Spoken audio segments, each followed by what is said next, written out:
fantasy short stories. Perdition by Roger Ley.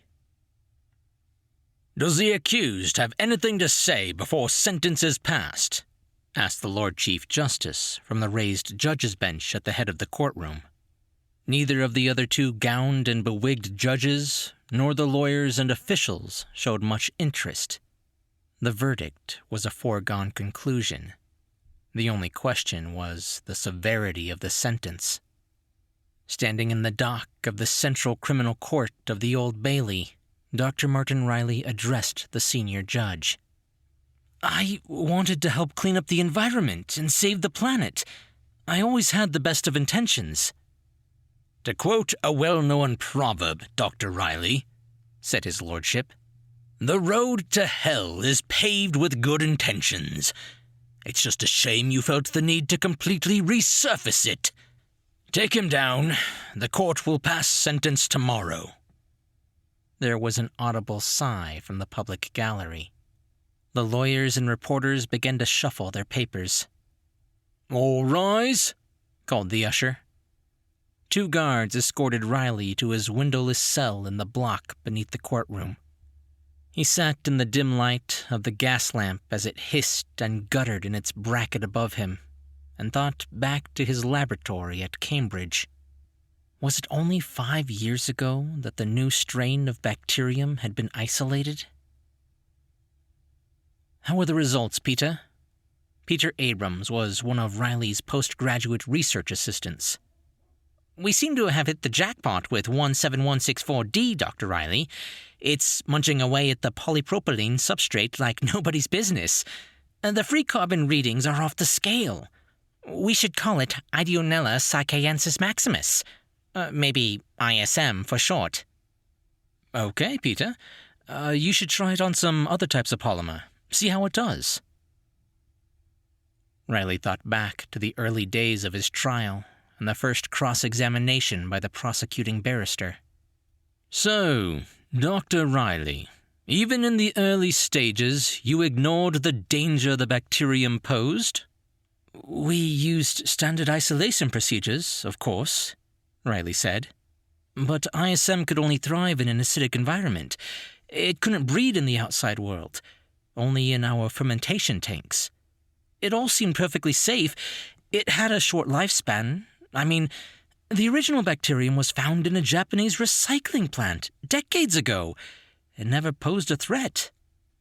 "Tell the court what happened after you formed your new technology company, Planet First Recycling, the one that made you a billionaire, Dr. Riley." "Well, sorting waste plastics was not a problem. The ISM bacteria digested all types, leaving water and carbon residue that could be recycled. No smoke, no pollution, just water and carbon. It was the collection of waste products that was expensive.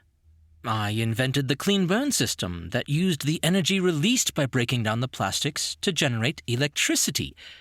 We talked to various companies, and Volkswagen came up with the original Trashbot design. It was a spin-off from their driverless car technology. The bots used some of the waste plastic to power themselves as they did their work. The bots crawled around at all hours, quietly cleaning up after us, collecting trash and taking it back to their depots for processing. Eventually, almost every city and municipality on the planet bought into the idea and issued licenses to our Planet First Recycling franchisees. The same bots that now litter the world like dead and rusting metal crabs, Dr. Riley?" Riley said nothing. His lawyers had warned him about digging himself further into holes during cross-examinations. "And the oceans, Dr. Riley. Tell us how you proposed cleaning up the oceans." "It was a French company, Cominex, that put in the successful bid for the underwater waste collection system.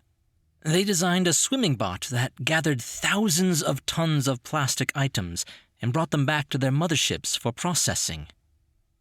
The barrister adjusted his spectacles and glanced down at his notes. "So, nothing to worry about, Dr. Riley, as the bacteria couldn't breach outside your fermentation tanks. It had a short lifespan. It was all perfectly safe?" asked the lawyer. "So no risk of them escaping and ruining the whole world, then? No chance they'd evolve and start breeding? No risk they'd digest all the plastic in the world and rapidly return us to the steam age?" His voice began to rise. "Wrong, on all accounts, Dr. Riley. Why, the little beggars even ate paint. Not only does our technology no longer work, we are surrounded by a depressing world of brown, dead, rusting cars and brown, dead, rusting infrastructure. Technologically speaking, we've returned to the Victorian age, 150 years after the old Queen died. What do you have to say to that, Dr. Riley?" He was red-faced and shouting by this time. Riley said nothing. His defense lawyer did her best. She tried to show that Riley couldn't have foreseen the damage the bacterium would do. She tried to remind the court of the benefits ISM had promised, how the whole world had, at the time, been obsessed with pollution by plastics, how Dr. Riley had tried to help. But current concerns were overwhelming. The fight for survival was paramount now.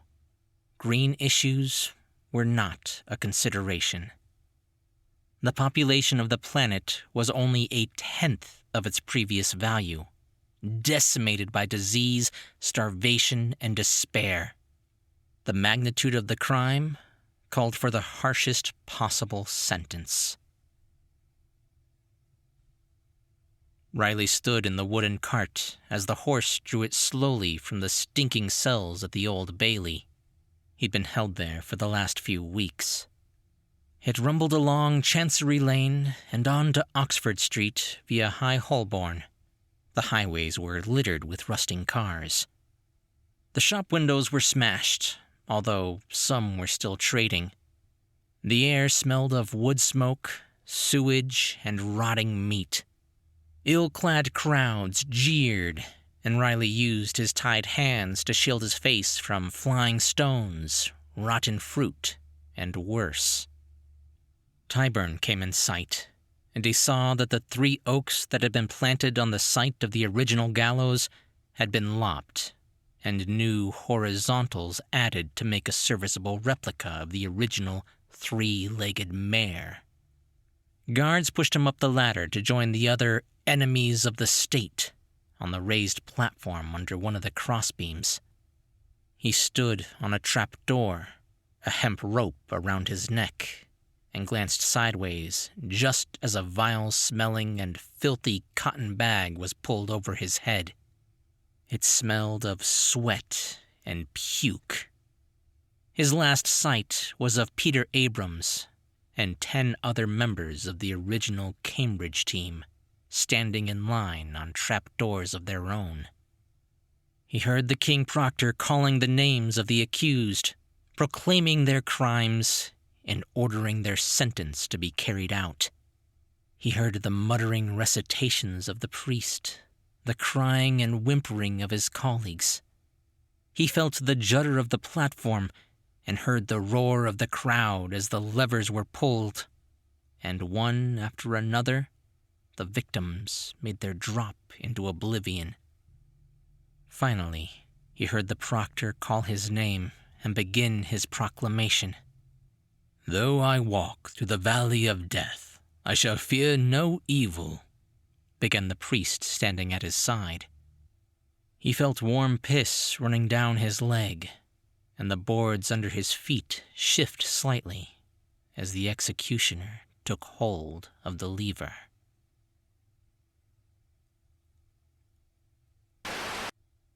Perdition was written as a lead-in to Roger Ley's novel, The Steampunk Adventures of Harry Lampeter, the first half of which is actually available here on Tall Tale TV, along with many more of his stories.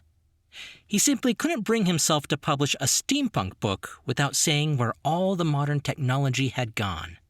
And since Ideonella Sacchinesis Maximus is actually real, we might want to watch out.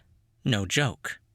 Along with his many other works, you can find The Steampunk Adventures of Harry Lampeter on Amazon, with the prequel, Harry Lampeter and the War with Scotland, to be released in the near future. And if you are interested, Roger is, for a short time, making The Steampunk Adventures of Harry Lampeter completely free. For the 1st and 2nd of May, simply look up his name, spelt with an E, not an A, and you should find him easily on Amazon. Hey guys, thank you so much for sticking with me to the end.